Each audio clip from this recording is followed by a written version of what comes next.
শুরু করছি পরম করুণাময় আল্লাহর নামে। হে বিশ্বদরদী, আজ আমি কথা বলবো সূরা আরাফের 23 নম্বর আয়াত নিয়ে এবং কিছু সংখ্যক মানুষের প্রশ্নের উত্তর দেওয়ার চেষ্টা করব বা এদের প্রশ্নের সমাধান দেওয়ার জন্য আমি এই এপিসোডটি নিয়ে আসছি। আশা করি আপনারা মনোযোগ সহকারে শুনবেন। দেখুন, এই মানুষগুলো আমাদেরকে যুক্তি দিয়ে থাকে। তারা বলে মহান আল্লাহর বিনা হুকুমে কোনো গাছের পাতাও নড়ে না বা কোনো সৃষ্টি নিজ ইচ্ছাকৃতভাবে কিছুই করতে পারে না। আমার মহান আল্লাহর নির্দেশেই সব কিছু হয়ে থাকে। তাহলে আমি যে চুরি করতে গিয়েছি বা জিনা করতে গিয়েছি, অর্থাৎ যত রকমের মন্দ স্বভাব আছে, এই মন্দ স্বভাবগুলো দিয়ে আমি তো তিনার হুকুমেই গিয়েছি। অর্থাৎ মন্দ স্বভাবগুলো তিনি আমার মনের ভিতরে সৃষ্টি করে দিয়েছেন।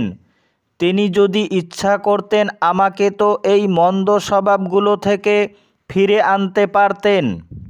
এবং এই কথাও বলে থাকেন, পুতুলের আবার কিসের দোষ, তিনি আমাকে যেই দিকেই নাচান সেই দিকেই নাচি। দেখুন, এরা মূলত মহান আল্লাহকে দোষারোপ করে থাকেন। তারা নিজের দিকে কখনো এই দোষগুলোকে ফিরিয়ে না আনেন। এবার শুনুন এর উত্তর। দেখুন, মহান আল্লাহ আমাদেরকে এবং জিনজাতিকে একটি অপশন দিয়েছেন। সমস্ত সৃষ্টির ভিতরে আর কাউকে এই অপশনটি দেননি। অর্থাৎ তারা সকলেই তৌহিদের ভিতরে বাস করে থাকে।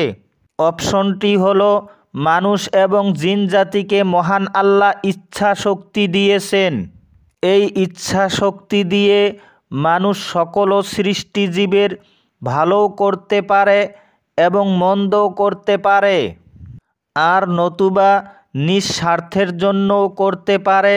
যেটা নিঃস্বার্থের জন্য করলো সেটাই হলো মূলত শয়তানের কাজ। তাই আমরা যখনই নিজের স্বার্থের জন্য কিছু করতে যাব তখনই আমাদের ভুল হয়ে যাবে। তাই নিঃস্বার্থ ছেড়ে পরম স্বার্থের জন্য কিছু কাজ করে আপনারা ধন্য হয়ে যান। সকলের মঙ্গলের জন্য কিছু কাজ করেন। তাই মহান আল্লাহ বলল, আমি জীবন মৃত্যু শুধু পরীক্ষার জন্য সৃষ্টি করেছি, তোমাদের ভিতরে কর্মে কে উত্তম। এবার শুনুন, আমি যে বলেছি আদবে আদম বেয়াদবে শয়তান।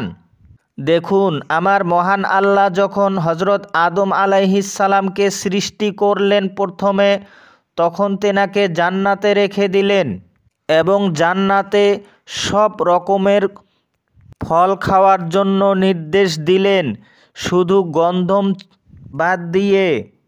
অর্থাৎ জান্নাতে সব রকমের ফল খেতে পারো, কিন্তু তুমি গন্ধমের কাছে যেও না। তবুও কিন্তু তিনি খাইলেন। আর এই গন্ধম ফল খাওয়ার জন্য তিনি এই দুনিয়া নামক কারাগারে নিক্ষিপ্ত হলেন। অবশ্যই তিনি এই কথা জানতেন যে আমি এই ভুলটি করেছি, অর্থাৎ গন্ধম খেয়েছি, তা মহান আল্লাহর হুকুমেই খেয়েছি। কিন্তু তিনি আমার মহান আল্লাহকে দোষ না দিয়ে নিজের ভুলের দিকে অর্থাৎ নিজেকে দোষারোপ দিলেন। তিনি নিজেকেই দোষারোপ করলেন এবং মহান আল্লাহর ইজ্জতের লক্ষ্য করে নিজেকে নিজে তিনি দোষী সাব্যস্ত করলেন। এই জন্যই হলো আদবে আদম আর বেয়াদবে শয়তান। কারণ আদব রক্ষা করলো আদম আলাইহিস সালাম। তাই এই মানুষগুলো আল্লাহকে দোষারোপ করে থাকে, আমি যে প্রথমে বলেছি। আর আদম আলাইহিস সালাম তিনি নিজের দোষটাকে আল্লাহর দিকে দিলেন না, তিনি মহান আল্লাহর ইজ্জতের দিকে লক্ষ্য করে নিজেকেই দোষী সাব্যস্ত করলেন। তাই আদবে আদম আর বেয়াদবে হলো শয়তান। তাই তিনি মহান আল্লাহর কাছে এই মোনাজাতটি করলেন, রব্বানা যালামনা আনফুসানা ওয়া ইল্লাম তাগফির লানা ওয়া তারহামনা লানাকুনান্না মিনাল খাসিরিন।